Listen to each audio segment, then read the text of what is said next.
seriously, never restart in 2 hours before you have to do anything. God. Update. All right, we just have a few quick things here. I really encourage more people to get on board with the Peterson due process hearings there.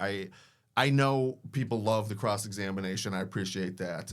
But I will also say that there is, and we're going to get into possibly the reasons for that strategy, or at least my opinions on the reason for that strategy in another video here. But I just want to say the key thing is that it's all a farce. It's all a complete sham. And as we discussed, it's whatever the school board decides. And this is just the due process. Let's read Hortonville. Maybe that'd be a good idea.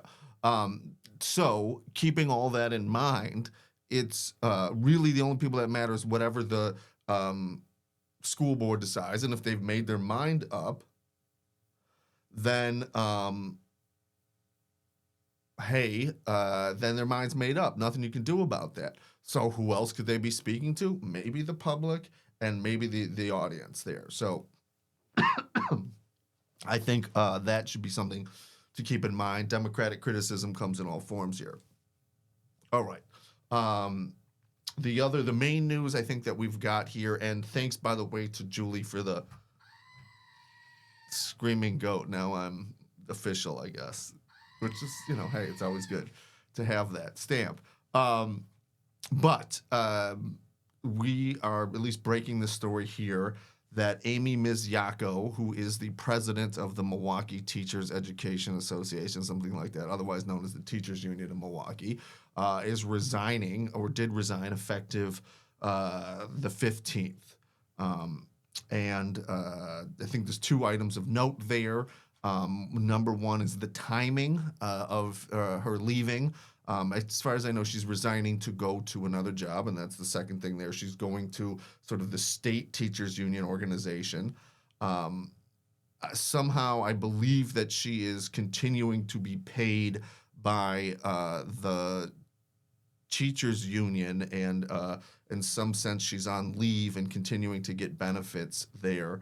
That part is unclear who exactly is providing those benefits. Ultimately, I think it's MPS in one form or another.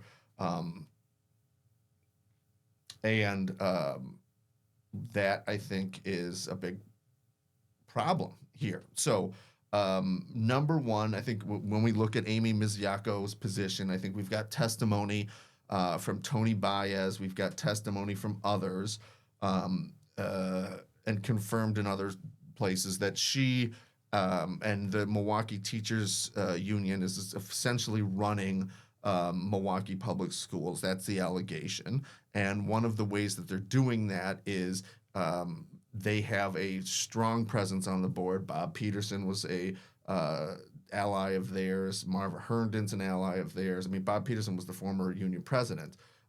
And we can go down the list of those. So they've got, and that's what sort of when we say Carr is on another side here, we're saying she's on the other side of the MTEA block, okay, which has a majority.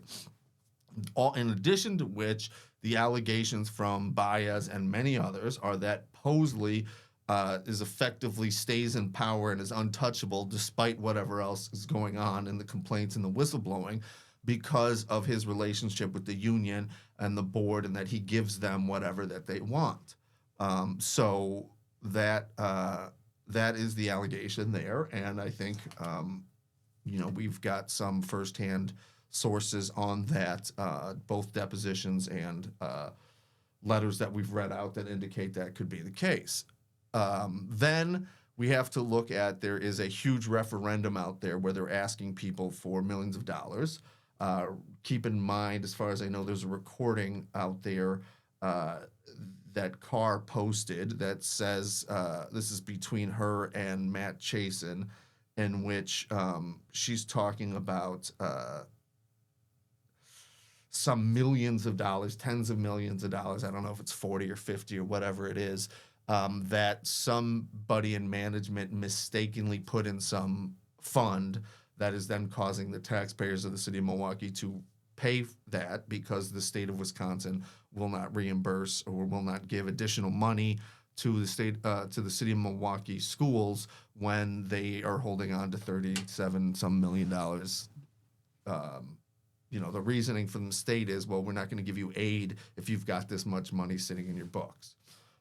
So then, because they still have the same budget or increased budget or whatever, the taxpayers of the city of Milwaukee have to go in and fill that gap there. So that's that's one of the things that's going on. Otherwise, I think the general allegation is that MPS went on a wild spending spree during COVID money, and now that COVID money is drying up, that they don't know what to do. And certainly what they're not going to do is cut anybody who's close to the central office, and certainly not close to Posley. So I think that's the general, I've heard that from several sources as well, that the people who are this extreme fear when you get out to the people who are actually being made contact with the pupils, but the people who have no contact with the pupils are, sitting there shaming everybody else. So that's unfortunate. So again, here there is this, and this is not unique to Milwaukee. I mean, I've seen this all throughout the state, and it's going to get bigger and bigger because people overspent when they had COVID money and knowing that money would go. But they hired all of these positions, and I know I call out trauma-informed, but there is so many other of DIE. It's not, look, you may not like that particular flavor of the programs. Totally get that, okay? Diversity, equity, inclusion may be something that you're vehemently opposed to or love, okay? I think the question more is these kind of programs that you're putting in place. First of all, I want to see music, but if these kind of programs that you're putting in place, if you don't have a steady funding stream, you know that you're going to have a problem in 2 or 3 years. You're baking that in. So the administrators can't sit around scratching their head saying, oh, we didn't know this would happen, because they must have, or if they didn't, they shouldn't be there. And 2, this is setting up a big problem for everybody else who's structured their lives around this situation because they didn't know that it wasn't going to be there. I'll also say that I have a firsthand knowledge that Milwaukee Public Schools pays some of the highest salaries in the area by far, and that I know people who have tried to get out of Milwaukee Public Schools employment because they find it to be so toxic, but are unable to, basically because they can't find a educator's position that matches it anywhere near that. I've definitely seen that position. So I don't know what the city of Milwaukee has that they can fund everybody this position or what. I have no idea, but I do know that I'm just giving you a sense here of the climate that we're dealing with. So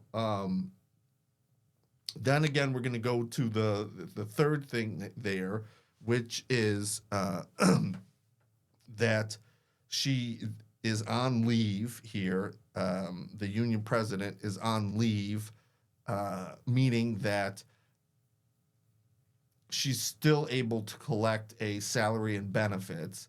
Meanwhile, she's getting positioned to go to this other job there. And as far as I know, since Bob Peterson's time, the amount of people who are on leave but not really on leave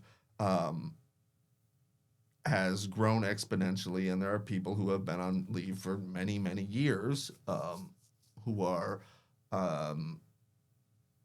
seemingly otherwise engaged, meaning doing a different job. So that, I think, is, again, the scandal here, because this might be something if it didn't seem like, I didn't have educators coming to me in despair, and we didn't have memos from the city attorney saying that educators come to work in despair dealing with the toxic workplace that they're having there, that the numerous whistleblower complaints against Posley, the violence in the schools, the seeming inability to do anything, the pure focus on the optics, the reactionary optics, and nothing on building or improving our schools for our kids. No plan to address the fact that the enrollment continues to decline, and going from there. That I think is,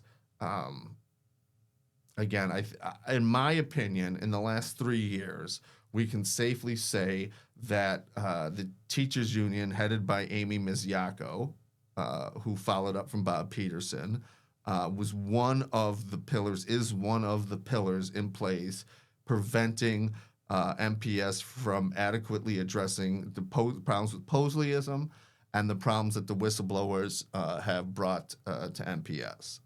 And I hope that the situation will change.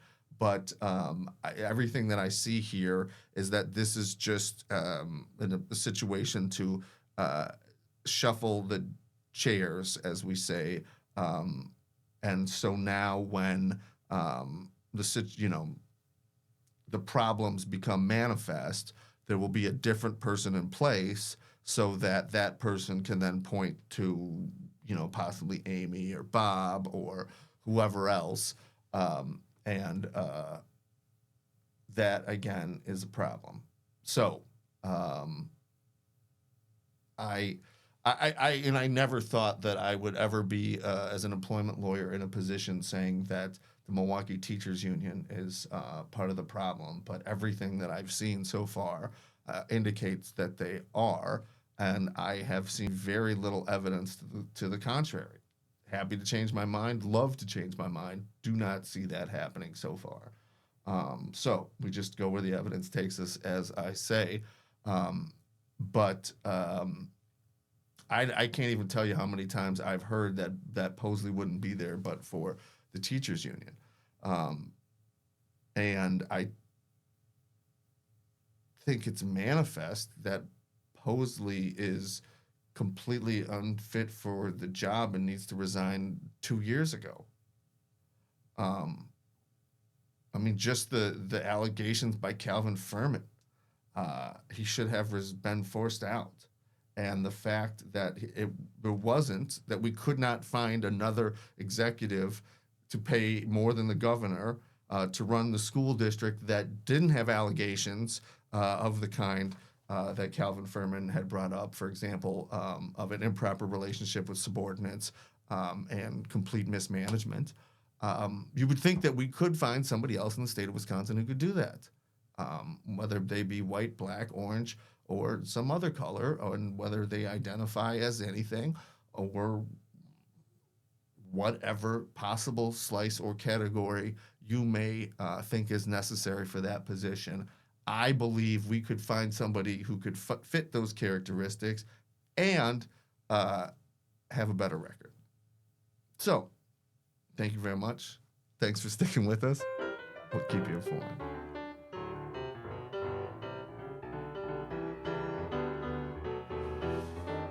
Still love it every time. Take care.